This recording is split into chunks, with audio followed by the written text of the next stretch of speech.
నమో వెంకటేశాయ. కలియుగ ప్రత్యక్ష దైవం శ్రీ వెంకటేశ్వర స్వామివారి ఆశీస్సులతో శుభ శనివారం. ఈరోజు మా వీడియోస్ వీక్షిస్తున్న ప్రేక్షకులకు మరియు మా బంధువులకు, మిత్రులకు, శ్రేయోభిలాషులకు శనివారం ఉషోదయపు శుభాకాంక్షలు. మీరు మీ కుటుంబ సభ్యులు ఆయురారోగ్యాలతో, అష్టైశ్వర్యాలతో, సుఖ సంతోషాలతో వర్ధిల్లాలని కోరుకుంటూ మీ ఎర్ర శ్రీనివాసరావు. ఈరోజు మంచి మాట. మన కలియుగ వైకుంఠ దైవం శ్రీ వెంకటేశ్వర స్వామి ఈ భూలోకం వచ్చినందుకు ఎలా వచ్చారు, ఎందుకు వచ్చారు, ఏ కార్యక్రమం కోసం వచ్చారో తెలుసుకుందాం. పూర్వం త్రేతాయుగం, ద్వాపరయుగం ముగించిన తర్వాత కలియుగం వచ్చింది. కలియుగంలో మొదట్లో కూడా కలియుగం మొదలుపెట్టినప్పుడు త్రేతాయుగం, ద్వాపరయుగంలో ఎలా ఉన్నారో మానవులు అలానే న్యాయం, ధర్మం వారి బాధ్యతలు నిర్వర్తించేవారు. కొడుకులు తల్లిదండ్రులు చూసుకోవటం, పిల్లలు తల్లిదండ్రులు చూసుకోవటం, భర్త భార్య మంచి చూసుకోవటం, ఇవన్నీ మంచిగా అప్పుడులాగానే ధర్మంగా చేస్తున్నారు.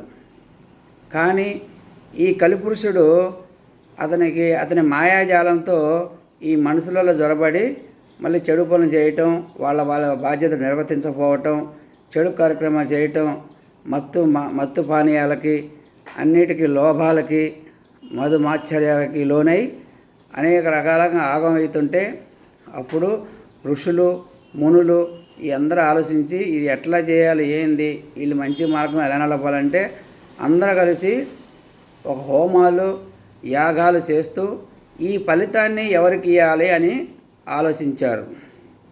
అందరూ కలిసి, మునులంతా కలిసి దీనికి సమర్థుడు దూర్వాస మహాముని, ఆయన అడిగి సలహా అడుగుదామంటే పిలిచి అడిగారు. దూర్వాస మహాముని చాలా తపస్వి, మహాజ్ఞాని. ఆయన తలుసుకుంటే శరీరంతో సహా కైలాసానికి వెళ్ళగలడు, భూలోకం ఉండగలడు, అవసరమైతే పాతాళలోకం కూడా వెళ్ళగలడు. అలాంటి మహానుభావుడు అతని తపశ్శక్తితో వచ్చింది ఆయనకు దూర్వాస మహాముని. ఆయన మంచివాడే. సరే, వీళ్ళంతా ఈ ఫలితం పొందడం కోసం వైకుంఠం బయలుదేరుతుండు. ఈ బయలుదేరుతుంటే వెనక నుంచి కలిపురుషుడు వెనక నుండి ఒక వరం కావాలని దూర్వాస మహాముని కోరిండు. సరే, తదాస్తు అని కోరిండు.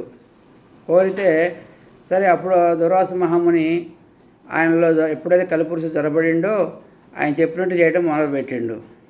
అప్పుడు ఫస్ట్ బ్రహ్మదేవుడి దగ్గర పోతాడు ఈ ఫలితం అందిద్దాను. ఆయన వీళ్ళని పట్టించుకోడు. వాళ్ళు సరస్వతీదేవి, బ్రహ్మదేవుడు వాళ్ళు ఆనందంగా ఉన్నారు. అమ్మవారు వీణ వాయిస్తూనే ఆనందంగా ఉన్నారు. అప్పుడు ఈయన కోపం వచ్చి నీకు భూలోకంలో విగ్రహాలు ఎక్కడా ఉండవు అని చెప్పించిండు. ఆ నుంచి మన బోలా శంకరుడైన శంకరుడి దగ్గరికి వెళ్ళిండు. ఆయన పార్వతీదేవితోని నాట్యం ఆడుతూ నాట్య భంగిమలో ఆనందకేలిగా ఉన్నాడు. అప్పుడు శంకరుడి మీద కూడా కోపం వచ్చింది దూర్వాస మహామునికి. అంటే ఆయనకి సహజంగా లేదు, కాకపోతే ఈ కలిపురుషుడు జొరబట్టడం వల్ల అలా ప్రవర్తించిండు. సరే, ఆయనకి శాపం పెట్టిండు. నీకు భూలోకంలో ఎక్కడైనా శివలింగాలే కానీ నీ విగ్రహం పెట్టి ఎవరు పూజించరు అని దాన్ని పెట్టిండు. అక్కడి నుంచి ఇక వైకుంఠానికి వెళ్ళిండు. అక్కడ మా విష్ణుమూర్తి అమ్మవారు కాళ్ళు ఒత్తుతుంటే ఆయన పరవశించి ఆయనగా ఆనంద డోలికలో పరవశిస్తూ ఉంటాడు. ఈ దూర్వాస ముని 2-3 సార్లు పిలుస్తాడు. కానీ విష్ణుమూర్తికి తెలుసు ఈయన వచ్చిన సంగతి. కానీ ఈయన వచ్చింది ఆ కార్యక్రమం మంచిదని ఆ ఉద్దేశంతో ఆలకించకుండా ఆ లక్ష్మీదేవితో మాట్లాడుతూ ఉంటే అప్పుడు దూర్వాస మహామునికి కోపం వచ్చి తన కాలుతో విష్ణుమూర్తి యొక్క ఉదరం పైన కాలు పెట్టి తంతడు. అప్పుడు లక్ష్మీదేవికి మహాకోపం వచ్చింది. అమ్మవారి కోపం వచ్చి నేను ఉండే స్థానం వక్షస్థలం, అలాంటి స్థానంలో ఇతన్ని తంతడాన్ని అమ్మవారికి కోపం వచ్చింది. అయినా సరే ఆ విష్ణుమూర్తి ఆయన ఎలా ఎందుకు చేస్తుండో తెలుసుకొని ఆయనకి పాదాలకు దండం పెట్టి ఆయన కూర్చోబెట్టి ఆయనకి కాళ్ళు నొక్కుతూ అరికాలులో 3వ నేత్రం ఉంది ఆయనకి. ఆ నేత్రం ఉండటం వల్లే ఆ దుర్వాస మహాముని అలా ప్రవర్తిస్తుండు. అప్పుడు ఎమ్మటే తన బొటన వేలుతో గట్టిగా చితుకుతుడు.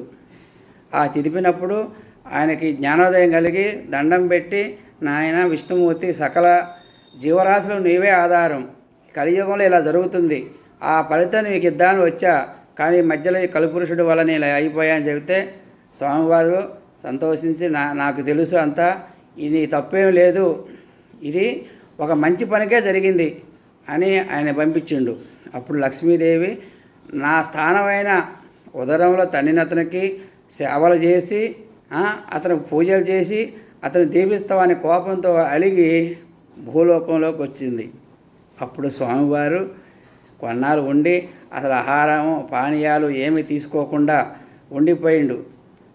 అప్పుడు లక్ష్మి లక్ష్మి లక్ష్మి అని కలవరిస్తూ అంతే ఉండిపోయిండు. ఆ తర్వాత అమ్మవారిని ఎదుక్కుంటూ మన భూలోకానికి వచ్చిండు. ఆ తిరుపతి ప్రాంతంలో ఆ తిరుమల ఆ దివ్యక్షేత్రాలలో తిరుగుతూ, అప్పుడు మానవ లోకానికి వచ్చినప్పుడు ఆయనకు ఆకలి ప్రారంభమైంది. దేవలోకంలో ఉన్నప్పుడు వాళ్ళకి ఆకలి ఉండదు. కిందకు వచ్చిన తర్వాత ఆకలి అవుతుంది. ఆయన తపస్సు చేసుకుంటూ ఒక కూర్చుంటే అదే పుట్టలాగా పెరిగింది. ఆ పుట్ట అయిపోయింది, ఆ పుట్టలో ఉన్నాడు, ఆకలి అవుతుంది. అప్పుడు బ్రహ్మదేవుడు, శంకరుడు వాళ్ళు ఆలోచించి అప్పుడు ఒక ఆవు రూపం, ఒక దూడ రూపం ఎత్తి వాళ్ళే రోజు పోయి పుట్టలో ఉన్న వెంకటేశ్వర స్వామికి పాలు, విష్ణుమూర్తికి పాలు ఇచ్చేవాళ్ళు. ఇది గొల్ల ఆయనతను చూసి ఒక రోజు ఏంది పాలు ఇంట్లో ఇవ్వట్లేదని పోయి చూస్తే ఇట్లా పుట్ట మీద పాలు పోతుంటే చూసి గొడ్డలతో ఆవు మీద కొడతాడు. అందుకని అప్పుడు గొడ్డలతో కొట్టినప్పుడు అప్పుడు గాయం అయింది. అది తగిలి మన వెంకటేశ్వర స్వామి కూడా గాయం అయింది. అప్పుడు వాళ్ళు ప్రత్యక్షమై ఆ చేసిన తప్పుకి క్షమించమని వేడుకుంటే కలియుగంలో వెంకటేశ్వర స్వామి వచ్చిండు, ఆయన గుడి ఎలుస్తుడు అని చెప్పిన తర్వాత అక్కడ పూజలు ఫస్ట్ నువ్వే నీ దర్శనమైన తర్వాతనే అందరూ దర్శనమైద్దని ఆ గొల్ల అతనికి అంటే యాదవులకి వరం ఇచ్చారు. ఆ విధంగా కలియుగ వైకుంఠ దైవం శ్రీ వెంకటేశ్వర స్వామి మళ్ళీ తర్వాత అమ్మవారిని కలుసుకోవటం, పెళ్లి జరగటం, ఆయన అమ్మవారి కోపంతో శిలారూపం ఉండమంటం, ఆ కోపంతో ఆయన శిలారూపం ఎత్తటం, ఇప్పుడు 8 అడుగుల అజానుభావుడు. అసలు అది ఆ విగ్రహాన్ని ఎవరు చెక్కింది కాదు, ఆయన అమ్మవారి శాపం వల్ల ఇద్దరు అమ్మవార్లు గొడవ పడ్డారు. అమ్మవారు లక్ష్మీదేవి, పద్మావతి అమ్మవారు గొడవ పడ్డప్పుడు, ఏంటి నువ్వు రాయిలాగా నిలబడ్డావు, శిలలాగా అయిపోయి మాట్లాడవేంటి అని అంటది లక్ష్మీదేవి. అప్పుడు ఆయన అలానే శిలాగా మారిపోతాడు. అప్పుడు ఆ విధంగా ఆ రూపం నిజంగా ప్రత్యక్షంగా దేవుడు ఎలిసిన విగ్రహం అది ప్రపంచంలో ఎక్కడా లేదు. అలా ఇప్పుడు కలియుగంలో మనకి ప్రత్యక్షంగా కనపడే దైవం, వరాలు ఇచ్చే దేవుడు వెంకటేశ్వర స్వామి. వెంకటేశ్వర స్వామి అంటే వడ్డీ కాసులు వాడంటే ఆయన వడ్డీలు కట్టడం కాదు, ఆయన వడ్డీలు కట్టడం అయిపోయింది. ఆ కొండ మొత్తం ఆక్రమించిండు. అసలు వరాస్వామిది ఆ కొండ అది ఇచ్చిండు, అది ఆక్రమించిండు. ఆ తర్వాత కుబేరుని మించిపోయిండు. కాకపోతే ఇప్పుడు వడ్డీ కాసులు వాడు ఏంటంటే మనం ఉండిలో 100 రూపాయలు ఇస్తే ఆయన వడ్డీతో కలిపి మనకి మళ్ళీ కలగజేస్తాడు. అందుకని కొంతమంది భక్తులు తన సంపాదనలో 100,000, 1,000, లక్షలు, కోట్లు ఉండీలేస్తున్నారు. అవి మంచి మంచి కార్యక్రమాలకు ఉపయోగపడుతున్నాయి, అన్నదానానికి ఉపయోగపడుతున్నాయి, గుళ్ళు కడుతున్నారు, హిందూ ధర్మం కాపాడుతున్నారు.